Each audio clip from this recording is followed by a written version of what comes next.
Bismillahirrahmanirrahim. Assalamualaikum warahmatullahi wabarakatuh.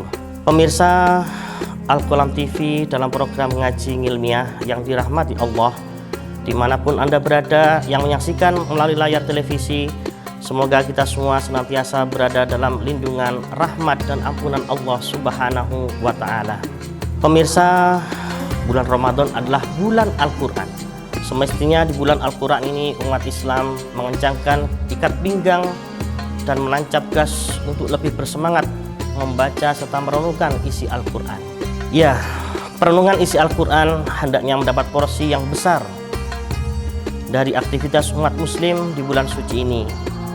Mengingat hanya dengan inilah umat Islam dapat mengembalikan peran Al-Quran sebagai pedoman hidup dan panduan menuju jalan yang benar. Sebagaimana disebutkan dalam Al-Quran, A'udzubillahi minasyaitonirrajim, Bismillahirrahmanirrahim, Syahrul Ramadan alladzi unzila fihil Qur'an hudan linnasi wa bayyinatin minal huda wal furqan. Yang artinya bulan Ramadan adalah bulan diturunkannya Al-Quran. Al-Quran adalah petunjuk bagi manusia dan penjelasan mengenai petunjuk itu, dan pembeda antara yang hak dan yang batil. Quran Surat Al-Baqarah ayat 185. Usaha yang mulia ini dimulai dari sebuah ayat yang sering dibacakan, dikumandangkan, bahkan dihafalkan oleh kaum muslimin, yaitu Surat Al-Baqarah ayat 183 yang membahas tentang ibadah puasa. A'udzubillahi minasyaitonirrajim. Ya ayyuhalladzina amanu kutiba alaikumusiyam kama kutiba alal ladzina min qablikum la'allakum tattaqun. Hai orang-orang yang beriman, diwajibkan atas kamu berpuasa sebagaimana diwajibkan atas orang-orang sebelum kalian agar kamu bertakwa. Quran Surat Al-Baqarah ayat 183. Dari ayat ini mengandung banyak pelajaran berharga berkaitan dengan ibadah puasa. Mari kita kupas hikmah yang mendalam di balik ayat yang mulia ini. Yang pertama, ya ayyuhalladzina amanu, wahai orang-orang yang beriman. Dari lafaz ini diketahui bahwa ayat ini madaniyah atau diturunkan di Madinah, sedangkan yang diawali dengan ya ayyuhan nas atau ya bani Adam adalah ayat Makkiyah atau diturunkan di Mekah. Imam At-Tabari menyatakan bahwa maksud ayat ini adalah wahai orang-orang yang beriman kepada Allah dan Rasul-Nya, membenarkan keduanya dan mengikrarkan keimanan kepada keduanya. Ibnu Katsir menafsirkan ayat ini, firman Allah Ta'ala ditujukan kepada orang-orang yang beriman dari umat manusia, dan ini merupakan perintah untuk melaksanakan ibadah puasa. Sehingga dari ayat ini kita melihat dengan jelas adanya kaitan antara puasa dengan keimanan seseorang. Allah Subhanahu wa Ta'ala memerintahkan puasa kepada orang-orang yang memiliki iman.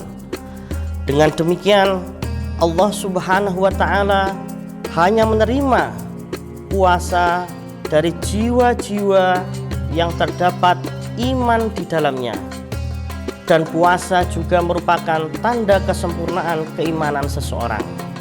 Lalu apakah iman itu? Iman secara bahasa artinya percaya atau membenarkan. Sebagaimana dalam ayat Al-Quran, A'udzubillahi minasyaitonirrajim, Bismillahirrahmanirrahim, wa ma anta bimu'minin lana walau kunna shadiqin.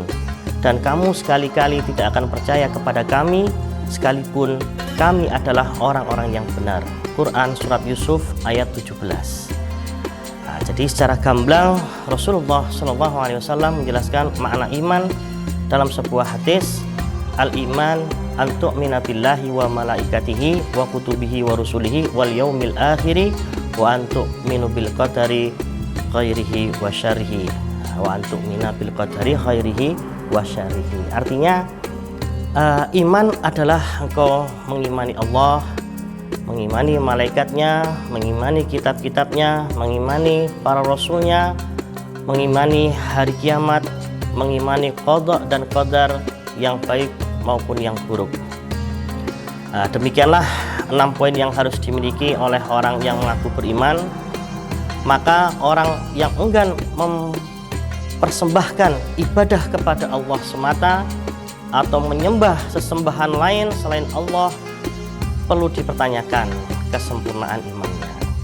Orang yang enggan mengimani Nabi Muhammad adalah Rasulullah atau meninggalkan sunnahnya, mengada-adakan ibadah yang tidak beliau tuntunkan, perlu dipertanyakan kesempurnaan imannya.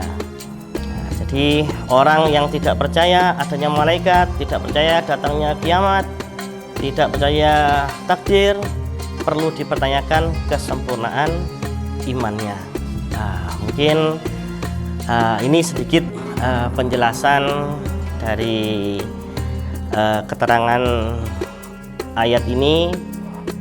Semoga pertemuan yang singkat ini berikan manfaat dan keberkahan untuk kita semuanya. Semoga kita selalu diberi sehat kita istiqomah ibadah kepada Allah Subhanahu wa taala. Wallahu a'lam bishawab. Wassalamualaikum warahmatullahi wabarakatuh.